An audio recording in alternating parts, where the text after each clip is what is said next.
This all started in the summer of 2015. I had just gotten Call of Duty Advanced Warfare for the PS4.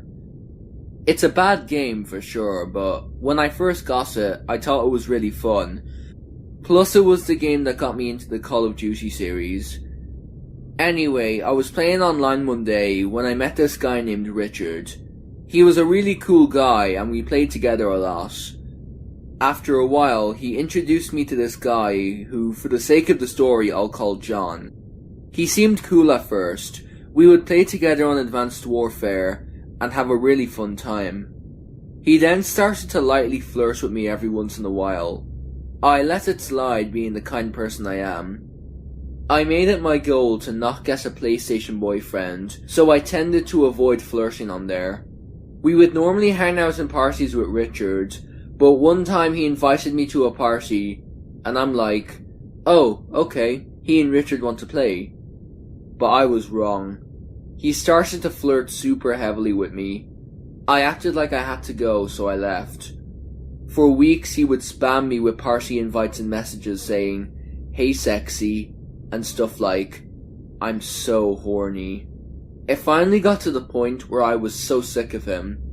So when he invited me the last time, I answered, which was a huge mistake on my part. He started with the usual flirting, and I just said, look John, I'm not interested in any kind of relationship right now, so please lay off. He agreed and laid off for a few days. But then he broke the silence by sending me a message saying, I'm thinking of suicide because of you. I flipped my shit and started to curse him out, telling him to never contact me again. I told Rick all about it and he told me he stopped talking to him a few days before for the same reason. So for a while everything was cool, but then I started to get phone calls and text messages saying the same shit he used to say. I answered one of his calls and told him to fuck off or I'll get the police. Thankfully he stopped after that. Or so I thought. One night my parents were going out for dinner and I was left home alone. At some point it began raining and soon a thunderstorm appeared. I was in the living room on my phone and watching TV. It's important to mention that I live in a rural area. There aren't any neighbours for miles, but my father did teach me how to use a firearm in the case of a home invasion. So I'm sitting there watching the TV when I get the feeling of being watched. It was a feeling that I heard from many horror stories on YouTube, but had never felt until this very moment. So I looked out my window and all I could see was the darkness of night and the rain hitting the faint view of the ground outside. I relaxed a bit, thinking that it was just some sort of paranoia, when I got the feeling again.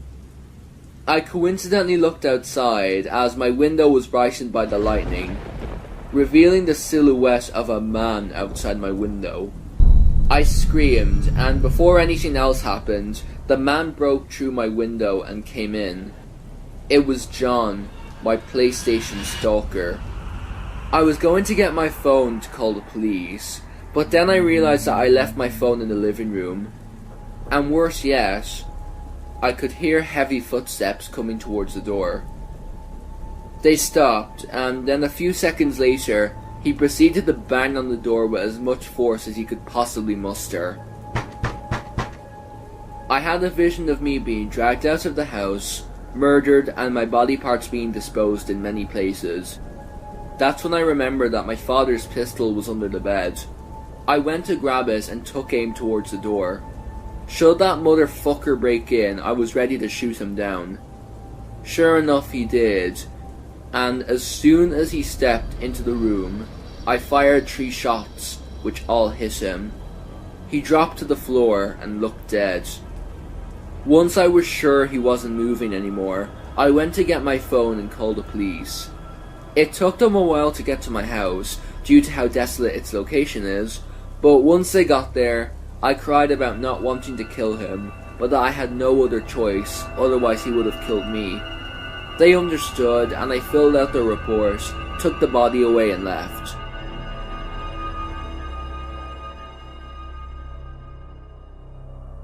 It was a Friday night. which meant that it was time for me and my 3 friends to have our weekly online gaming sessions.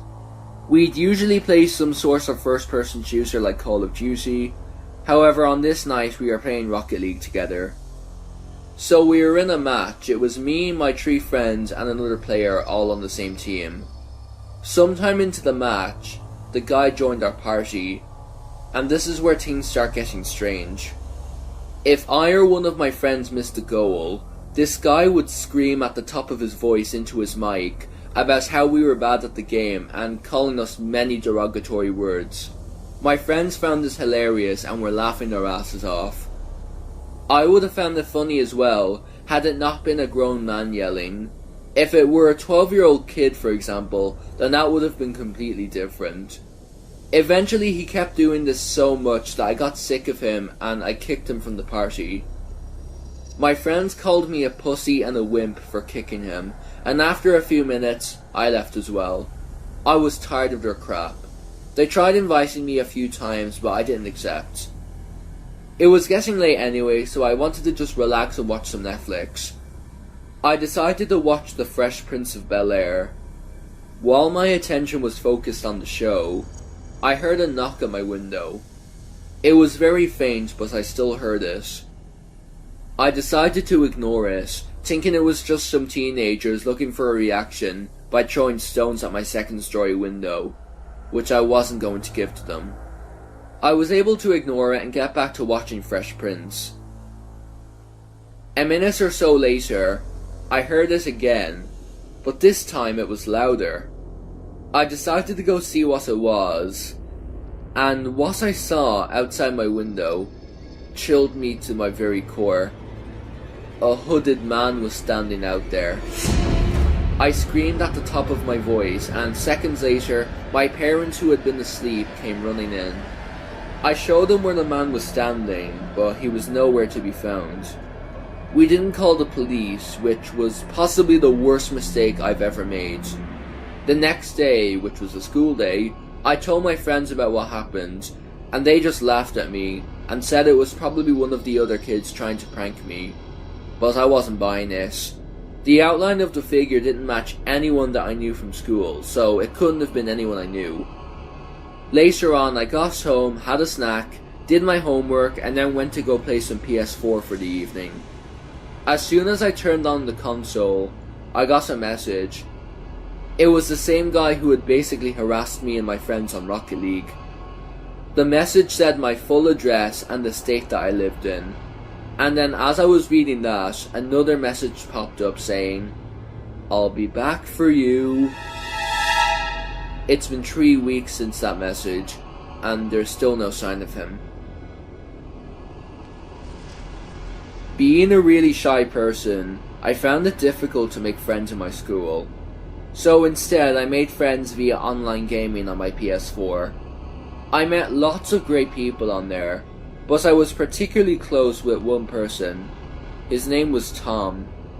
We had so much in common. We were both really shy teenagers who loved video games and 80s music. Every night we'd talk in a party and vent our frustrations about how the kids at our respective schools were completely shallow assholes. We didn't live too far away from each other either. I lived in Illinois and he lived in Wisconsin. I had also given him my Skype, Discord and phone number. So one night we were voice chatting on PS4 as usual. I think we were talking about how the Call of Duty series was going downhill. I don't really remember all the details. What I do remember, however, was when Tom's parents called for him downstairs. He said, "I'll be back in a sec," and then I heard him put the mic down and walk out of his room. Not long after he left, I heard footsteps from his end of the mic. I heard someone put his mic on, and I said, "Ah, you're back, man, what was all that about?" What I heard from the other end was not Tom, but rather some man in his 30s say, "You're next." Then he left the party and went offline. I haven't received a message, a call or anything from Tom in 2 months. Well, until this morning. I awoke to my phone vibrating in my pocket. I noticed that there were a string of notifications on the lock screen. They were all from Tom. The first one said, "Wow Jay, what a lovely neighbourhood you live in." The second one said, "You have a nice house, Jay." My hands trembled as I scrolled through the messages. "Oh look, the living room window's open." "Alright, I'm inside." "What a cute little puppy you have, Jay." I was shaking. Tears formed in my eye and I began to sob out of fear. My heart was beating rapidly and a lump formed in my throat as I kept reading. "I got to meet your parents, Jay. They seemed cool." There were only 2 messages left. "Cool room, Jay. You snore in your sleep, by the way. That's unhealthy, buddy." I read the last message and froze in terror. "Oh, Jay, I can hear you sobbing." I received that message 5 seconds ago. I turned and ran from my room as fast as my legs could carry me. I found my parents and told them that someone was in my room. They looked at me very puzzled at first, but could see the fear in my eyes and marched upstairs. My bedroom window was now open. He had escaped through my window. I spent countless nights wondering if he would come back.